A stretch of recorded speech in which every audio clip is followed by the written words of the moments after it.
Un détroit large de 55 km peut-il faire grimper le prix de votre baguette?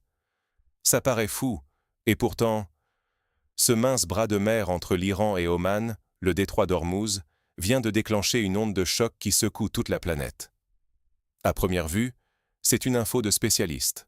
Le prix des engrais à la Nouvelle-Orléans vient d'atteindre un record absolu, du jamais vu depuis 3 ans. Mais derrière ce chiffre, il y a une histoire qui nous concerne tous. Parce que moins d'engrais, c'est moins de récoltes. Moins de récoltes, c'est des rayons de supermarché plus chers, une tension sur votre budget et la menace d'une nouvelle vague d'inflation alimentaire. En une seule semaine, les événements se sont enchaînés à un rythme hallucinant. Les États-Unis ont suspendu une loi vieille de presque un siècle, juste pour pouvoir importer d'urgence des engrais par des navires étrangers. L'Inde, le plus grand acheteur d'urée au monde, s'est jeté dans une course effrénée pour trouver de nouveaux fournisseurs, lançant des appels d'offres d'urgence. Le Premier ministre indien a même dû rassurer son Parlement. Les agriculteurs ne doivent pas devenir les otages de cette crise. En Europe, la Grèce et la France élargissent leurs subventions aux agriculteurs. Bruxelles baisse discrètement les tarifs sur les engrais russes, alors qu'elle proclamait l'indépendance de l'UE il y a encore 4 ans. Et en Afrique, le Ghana lance une distribution gratuite d'engrais. Tout ça en seulement 7 jours. Mais pourquoi cette panique mondiale? Pour comprendre, il faut regarder une carte. Ce fameux détroit d'Ormuz, seulement 55 km à son point le plus étroit, c'est par là que transite plus d'un tiers de l'export mondial d'urée, presque un quart de l'ammoniac, et la moitié du trafic de soufre, indispensable à la fabrication des engrais phosphatés.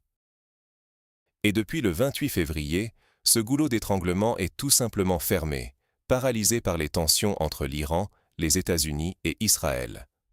Les tankers sont à l'arrêt, les assurances ne fonctionnent plus, la route est coupée. Impossible de contourner, ce n'est pas une sanction qu'on peut esquiver, c'est une barrière physique. Résultat, la planète entière est prise au piège d'une bande d'eau que la plupart ignorent. Pourtant, il y a quelques années à peine, l'Occident pensait avoir tiré les leçons de la crise énergétique. On voulait sortir de la dépendance russe. On découvre aujourd'hui une nouvelle vulnérabilité, concentrée sur un seul point de passage, sous influence chinoise et moyen-orientale. L'indépendance proclamée n'a été qu'un mirage. La chaîne mondiale des engrais est plus fragile que jamais. Vous pensez que tout cela reste un problème pour les économistes et les agriculteurs? Détrompez-vous. Les conséquences arrivent directement dans votre panier de courses. Ces dernières semaines, vous avez peut-être déjà vu les prix grimper en rayon. Certains invoquent la saisonnalité ou la spéculation, mais la vraie raison se joue à des milliers de kilomètres, là où un détroit à peine plus large qu'une autoroute tient en otage la sécurité alimentaire mondiale. Si l'on ignore cette crise, on la subit de plein fouet, sans même comprendre pourquoi notre pouvoir d'achat s'envole. Alors, comment en est-on arrivé là? Pour le savoir, suivons pas à pas la chaîne des événements, du détroit d'Ormuz jusqu'à votre ticket de caisse. Pourquoi tout repose sur un passage maritime oublié de tous? Imaginez une route si étroite que la moindre perturbation y paralyse le trafic de toute une planète. Ce passage, c'est le détroit d'Ormuz. Large de seulement 55 km à son point le plus étroit, il relie le golfe Persique à l'océan Indien. Vous l'avez entendu parler pour le pétrole, bien sûr. Mais ce que peu de gens savent, c'est qu'Ormuz est surtout devenu le cœur battant du commerce mondial des engrais. Un tiers de l'urée qui circule sur Terre, un quart de l'ammoniac, la moitié du soufre, tout transite par là. Derrière ces chiffres, il y a une réalité brutale mais invisible. La nourriture de demain, la stabilité de nos sociétés, dépendent de ce goulet d'étranglement. Pourquoi ces substances sont-elles si cruciales? Parce que sans elles, pas de récolte. L'urée et l'ammoniac sont des fertilisants azotés essentiels, le pain quotidien de l'agriculture mondiale. Et pour les produire, il faut du gaz naturel. Où le trouve-t-on en masse, à bon prix? Dans le golfe Persique, le Qatar, l'Iran, l'Arabie saoudite. Ces pays ne sont pas seulement des géants de l'énergie, mais des piliers discrets de la sécurité alimentaire mondiale. Quand un sac d'engrais quitte une usine du Golfe, il embarque presque toujours sur un navire qui doit franchir Ormuz. Impossible de l'éviter. En février 2020, tout s'arrête. Un blocage soudain du détroit, et c'est comme si on avait détruit le seul pont traversant une rivière sur laquelle s'écoule la moitié des marchandises de la région. On ne parle plus de sanctions, de contournements logistiques à la russe comme en 2022, où l'Europe, malgré les sanctions sur la Russie, avait fini par se réorganiser. Non. Ici, aucun plan B. Pas de routes alternatives par voie terrestre, pas de flotte fantôme pour tricher comme avec le pétrole. C'est un verrou physique, hermétique, qui ne laisse rien passer, ni pétrole, ni engrais. Immédiatement, la chaîne s'enraye à l'échelle planétaire. La production indienne d'engrais, par exemple, ralentit brutalement. L'Inde, premier acheteur mondial du riz, dépend de la manne du Golfe pour son gaz naturel. Quand Hormuz se ferme, les usines tournent au ralenti, puis s'arrêtent. Les alternatives? Presque inexistantes à court terme. Le gouvernement indien cherche en urgence de nouveaux fournisseurs, court après la Chine, tente d'importer des engrais d'un autre genre, mais il s'agit de rustines sur des brèches béantes. Ce n'est pas qu'une question de chiffres ou de graphiques. Au ras du sol, dans les champs du nord de l'Inde, des fermiers comme Sushil Kumar attendent des livraisons qui n'arrivent jamais. Les stocks sont à sec, il faut rationner, sauver ce qui peut l'être de la saison. Soudain, les décisions géopolitiques prises à des milliers de kilomètres frappent de plein fouet le quotidien de dizaines de millions de petits agriculteurs, sans aucune marge de manœuvre. Pour eux, un printemps sans engrais, ce n'est pas une ligne rouge sur un bilan comptable. C'est la perspective d'une récolte sacrifiée, d'une année blanche, de dettes qui s'accumulent, et, en cascade, de la flambée des prix pour le reste du monde. Car chaque sac d'engrais qui manque à un paysan, c'est du blé, du riz ou du maïs en moins sur les marchés mondiaux. Et ce n'est pas seulement l'Inde.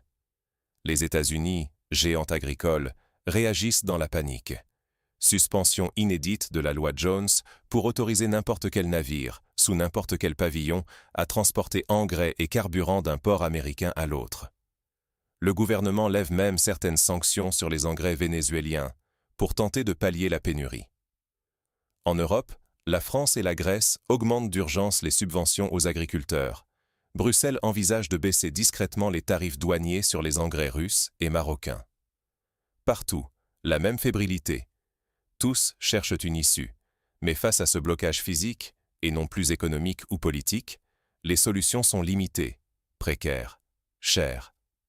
La leçon? Quand tout dépend d'un unique couloir maritime, la géographie devient une question de vie ou de mort. Un simple point sur la carte peut faire vaciller l'ensemble de la chaîne alimentaire, peser sur votre pouvoir d'achat et fragiliser la stabilité de sociétés entières.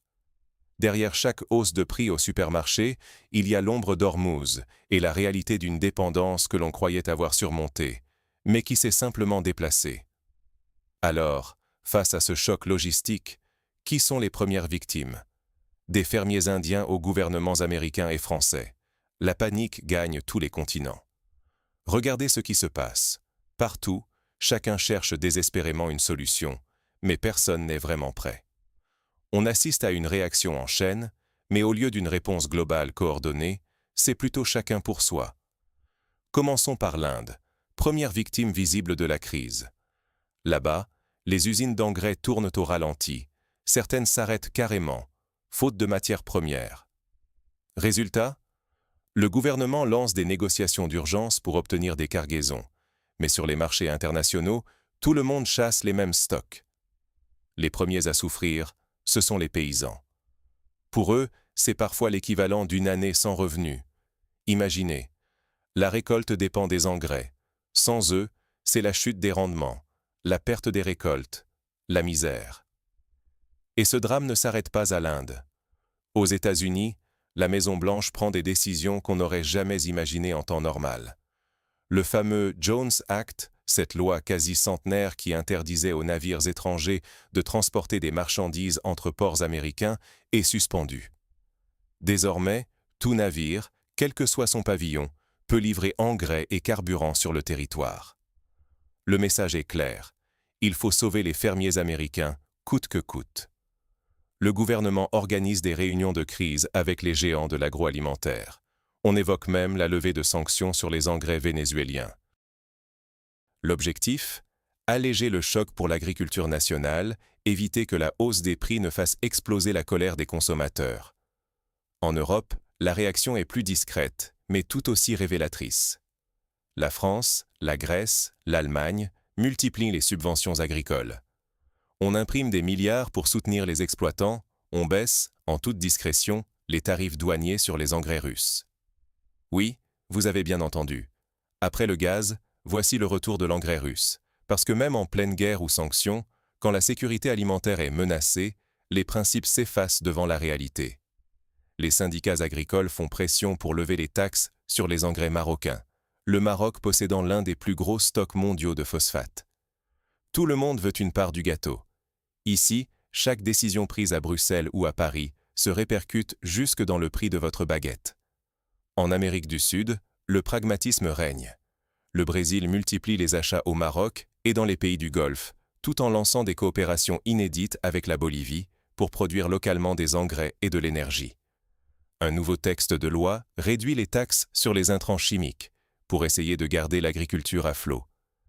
La Colombie tente d'accéder aux stocks vénézuéliens, envisage même de racheter une usine sur la côte Caraïbe. Dans ce contexte, l'Arabie saoudite et le Maroc profitent de leur position de force pour vendre à prix d'or. Ici, le marché n'est plus un marché, c'est une salle des enchères où l'emporte celui qui paye le plus. Les pays riches disposent de leviers, subventions, lois d'exception, stocks stratégiques, mais à quel prix? Et pendant que les puissants rivalisent d'ingéniosité pour rester à flot, l'Afrique subit de plein fouet la crise. Au sud du Sahara, dans certains pays d'Asie aussi, la dépendance aux engrais importés se conjugue avec l'insécurité alimentaire chronique. Ici, il n'y a ni subvention massive, ni stock, ni marge de manœuvre. Le Ghana tente de répondre avec des distributions gratuites d'engrais, mais l'offre ne suit pas. Le Nigeria déplore des retards d'approvisionnement depuis la Russie et la Chine, leurs principaux fournisseurs. Pour beaucoup de pays africains, les engrais ne sont pas qu'une dépense agricole. Ils conditionnent les exportations de cacao, de coton, de café, qui font vivre des millions de familles. Une mauvaise récolte, et c'est tout l'équilibre social et économique qui vacille. Ce n'est pas une projection, c'est déjà la réalité. L'ONU alerte sur des niveaux records de faim pour l'année à venir. Face à la pénurie, certains producteurs africains espèrent tirer leur épingle du jeu, mais la capacité industrielle manque.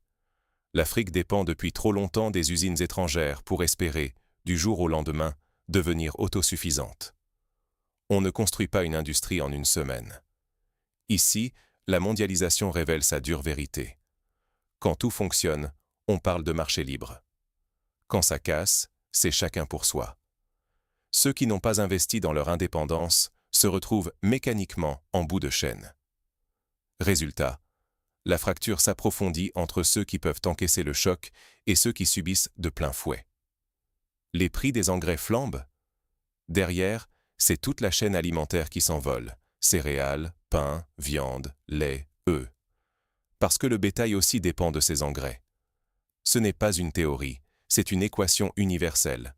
Hausse du coût de l'engrais, hausse du coût de la nourriture, baisse du pouvoir d'achat. Partout. Du supermarché parisien au marché de Lagos ou de Lima. Au final, les riches achètent du temps avec des milliards, les autres affrontent la faim. Et pour nous tous, derrière chaque hausse de prix, il y a ces décisions, ces blocages, ces arbitrages géopolitiques. La question devient inévitable. Dans ce chaos, y a-t-il quand même des gagnants? La quête d'indépendance a-t-elle piégé l'Occident dans une dépendance encore plus périlleuse? Derrière la fermeture du détroit d'Ormuz se cache une nouvelle réalité choquante. La promesse d'émancipation des ressources russes a ouvert la porte à une double vulnérabilité, bien plus insidieuse. Regardez la Chine. Pendant que le monde s'affole, Pékin tient fermement les rênes. Premier producteur mondial du riz, la Chine détient aussi d'immenses réserves et surtout, elle contrôle l'exportation d'engrais d'une main de fer.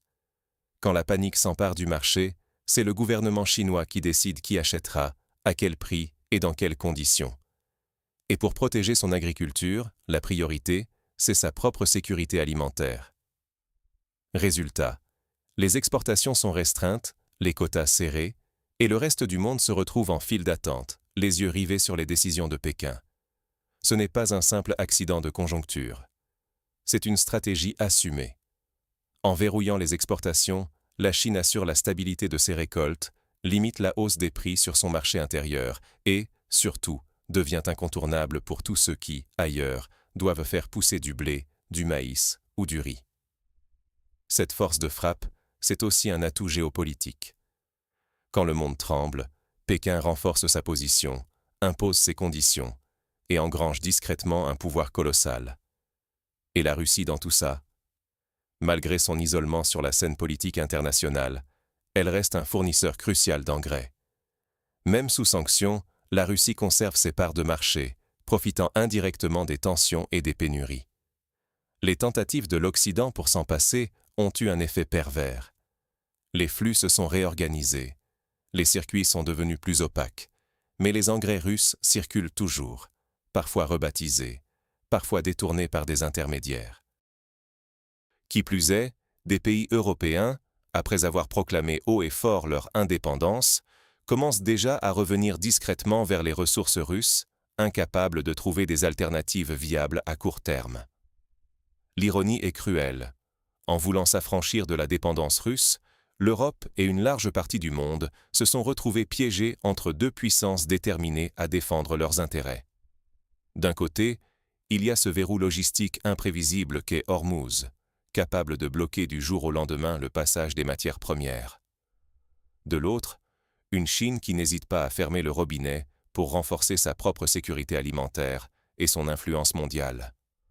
Quant aux solutions, elles relèvent plus de l'illusion que de la réalité. Les routes alternatives promises par les décideurs politiques n'existent pas vraiment, ou restent, au mieux, des projets lointains. Construire une nouvelle chaîne logistique, développer une production locale d'engrais ou réinventer les circuits d'approvisionnement. Tout cela prend des années, des investissements colossaux et une stabilité géopolitique qui, aujourd'hui, fait cruellement défaut. Pendant ce temps, les prix flambent. Les agriculteurs d'Afrique, d'Asie ou d'Amérique latine voient la facture grimper, impuissants. Les usines ferment, les récoltes diminuent et, au bout de la chaîne, c'est le consommateur qui paie l'addition. Sans comprendre que derrière chaque hausse, il y a des choix stratégiques pris à des milliers de kilomètres de son panier de courses. Ce qui est en jeu, ce n'est pas qu'une question de prix à la pompe ou au supermarché. Ce sont des années de stabilité alimentaire et économique qui vacillent. Car chaque décision politique prise aujourd'hui, chaque pari sur un nouveau fournisseur, chaque fermeture de frontières ou quota imposé, conditionne la sécurité alimentaire de demain. On a longtemps cru que l'interdépendance mondiale protégeait de ces risques. Mais cette crise révèle une vérité désormais impossible à ignorer. Il suffit qu'un maillon casse, qu'une frontière se ferme, pour que toute la chaîne s'effondre. Et pendant que certains s'agitent, d'autres attendent patiemment leur heure. La Chine, stratège, impose désormais sa loi. La Russie, malgré l'exclusion, reste indispensable. Les autres, eux, subissent, jonglent avec les pénuries et espèrent que la prochaine crise ne sera pas pire que la précédente. Mais qu'est-ce que cela change concrètement pour nos vies, pour nos assiettes, pour notre quotidien? C'est ce qu'on va voir tout de suite. Ce qui se joue à Hormuz se paye à la caisse de votre supermarché. Parce qu'au fond, la fermeture d'un simple détroit à des milliers de kilomètres, c'est le prix de votre baguette, de votre litre de lait, de votre steak ou de votre paquet de pâtes qui s'envole. La hausse brutale des prix des engrais, c'est la première pièce d'une réaction en chaîne implacable. Les coûts de production des céréales explosent, alors forcément, tout ce qui est fait à base de blé, de maïs, de riz, suit le mouvement. Le pain devient rare ou cher, la viande coûte plus, car nourrir les animaux revient plus cher, et même votre café du matin n'est pas épargné. Tout le système tremble. Ce n'est pas qu'une question de quelques centimes de plus. Les banques centrales, en Europe comme aux États-Unis, l'ont compris. Elles anticipent déjà une nouvelle vague d'inflation, plus forte, plus durable, parce que ce qui se passe n'est pas passager. Quand les engrais manquent, les agriculteurs sèment moins ou moins bien. Les rendements baissent. Moins de récoltes, c'est encore moins à manger pour tout le monde, ce qui fait encore grimper les prix. C'est la spirale parfaite.